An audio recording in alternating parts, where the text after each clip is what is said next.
Good day, glow morning, glow afternoon, glow evening, Team Infinite, Valorant. Let's start with a question. Type 1, kung nasabi mo na sa negosyo mo na parang wala naman nangyayari. Type 2, if you ever thought of slowing down or giving up because results were taking too long. Yan. Thank you for being honest. So ngayong umaga na to, ngayong araw na to, ang ating message is for every leader who has ever felt discouraged. So our topic for today is March until the walls fall. Yan. Siya. Can you see the slide? Yan. Remember this statement, delay is not denial because you don't see the results yet doesn't mean God isn't working. So yung ating reference for this training is Joshua chapter 6 verses 1 to 20. Consistency before breakthrough. Okay? Sabi dito, no, to understand what Joshua 6, we need the backstory. For 40 years, hello, Mike test. Yan, narinig nyo ba ako? Paki-type nga 1 kung naririnig nyo po ako. Yan.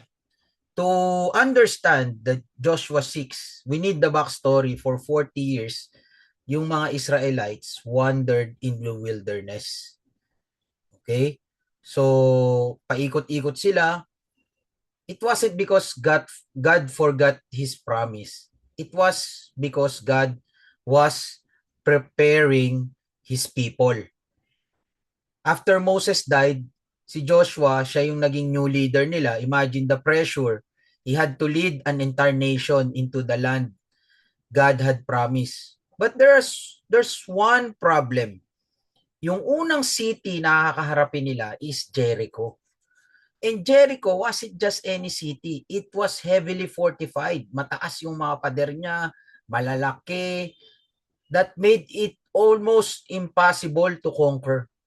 Humanly speaking, Israel had a little chance. Jericho stood between them and God's promise. And sometimes, in our lives, meron tayong mga kanya-kanyang Jericho, meron tayong mga kanya-kanyang pader, meron kanya-kanya tayong mga challenges. Yan yung fear, takot, debt, utang, lack of confidence, low sales, rejection. These are the walls standing between where we are and where God wants us to be. So, ayan. Diba?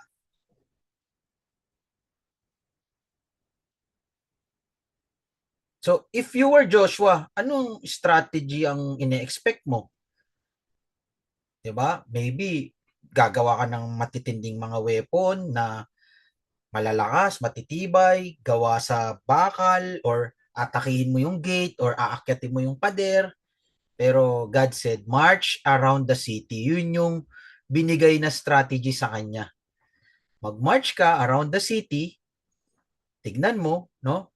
6 days, for 6 days, mag-march ka. And on the 7th day, march 7 times. So yung strategy is mag-marcha ka ng isang ikot sa loob ng isang araw. Kada araw, isang ikot sa loob ng 6 na araw. At sa 7th day, 7 beses mo ikutin. Can you imagine paano mo ma-explain sa mga sundalo mo 'yan? 'Di ba? Anong battle plan natin, Joshua? Ikot lang tayo dun sa city. Ganun lang kasimple. Baka nga sabihin, hala, baka nasisiraan na si Joshua, 'di ba? But God's miracles often begin with a simple acts of obedience. 'Di ba? Sa atin sa modern day natin, 'di ba? Oh, sa modern day na march natin, yan yung mga ginagawa natin. Pero sa kanila, sabi 6 days. yung seventh day, nandoon yung breakthrough. So, in Infinite Vida, ano yung marcha natin? Yun yung daily activity natin. Yan yung daily march natin. One march is our daily activity. One presentation, yung Vital Five. Diba? One presentation, one invitation, one follow-up, one product demo. Mag-serve ka ng isang customer. Some days, walang nangyayari. 'Di ba? Walang sales, walang bagong recruit, walang bagong dealer, walang bagong area distributor, walang reply, no? Walang benta, just like Joshua's army. Sa day 1, 'di ba? Walang nangyayari. 'Di ba? The wall is still standing. Day 2, still standing. Day 3, nothing changed. But every lap matters. 'Di ba? So, very important no na magawa mo yung daily lap. Every leaders faces wall. So, voice, every presentation is one lap. Inventory, every product, that move is one lap na naman. Pagka nagbebenta ka ng product, one lap na naman ulit yan. Nag-acquire ka ng bagong partnership, di ba? Acquisition, that's another lap. Leadership, every coaching conversation is a one lap. Maybe today, it felt like lap 2. Maybe this week, it felt like lap 5. But don't stop. Don't stop. Because the wall hasn't fallen yet. God never asked Joshua to count the cracks in the wall. He asked him to keep marching. Ang binibilang dito, 'di ba? Kung tutuloy at tutuloy ka. So, ano yung Jericho mo? 'Di ba? Oh, I want everyone to participate. 'Di ba? Ano ba yung Jericho mo? Type one word sa chat box. Ano yung na challenge mo ngayon? Natatakot ka ba? Sales? Mahina yung sales o walang sales? Recruit? 'Di ba? Wala kang nagiging partnership? 'Di ba? O discipline? Madalas tinatamad ka. Confidence? 'Di ba? Respond, 'di ba? Ayan. Type it. Thank you for sharing. Remember, your wall may be different from mine, but the same God who brought down Jericho is still at work today. So ito yung challenge natin. This is my favorite lesson, no. Imagine kung si Joshua nag-stop siya, 'di ba? Imagine kung nag-stop na siya sa pang 6th day niya. Oh, yung 6th day, 'di ba? Sabi niya, oh, wala naman nangyayari, Lord. Parang nakatayo pa rin, parang binibiro pa ako ng mga sundalo, 'di ba? Lakad-lakad lang, paano babagsak yung pader? Ikot-ikot lang, 'di ba? He would have missed the miracle. How many people quit? 'Di ba? Isang presentation na lang. Yun na pala yung pepresentahan niya dapat. Yun na pala yung magpapasabog ng business niya. Isang follow-up na lang, bibili na yung kausap mo. Don't stop on lap 6. Your breakthrough may be closer than you think. So this is my challenge for you guys. 1 presentation, 5 invitation, 3 follow-ups, 1 customer check-in, encourage 1 teammate.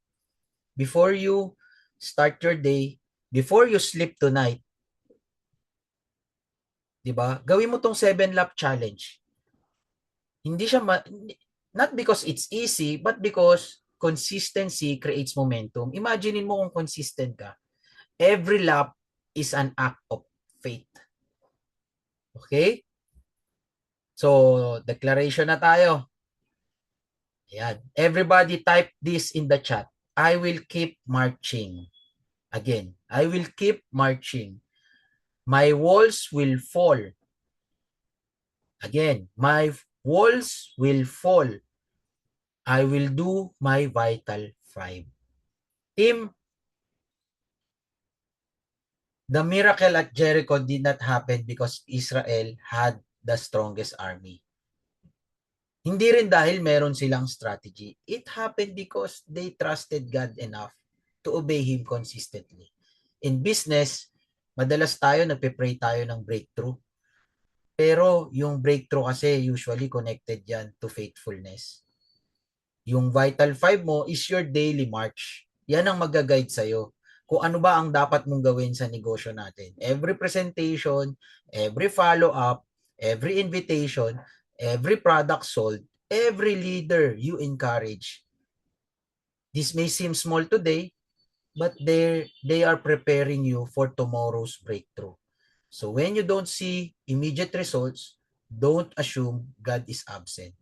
Keep marching, keep believing, keep serving, and keep doing your Vital 5. Because the walls don't fall for those who wish. The walls fall for those who faithfully keep marching. Thank you for joining us, guys. I hope marami po kayong natutunan. Please share this video sa mga ka-teammates natin. And marami pa po akong maituturo sa inyo. See you again on our next weekly training. Again, this is Mr. Worldwide, Arthur Macogay Jr. To God be the glory. Always remember to put your hustle on and keep it strong. Bye.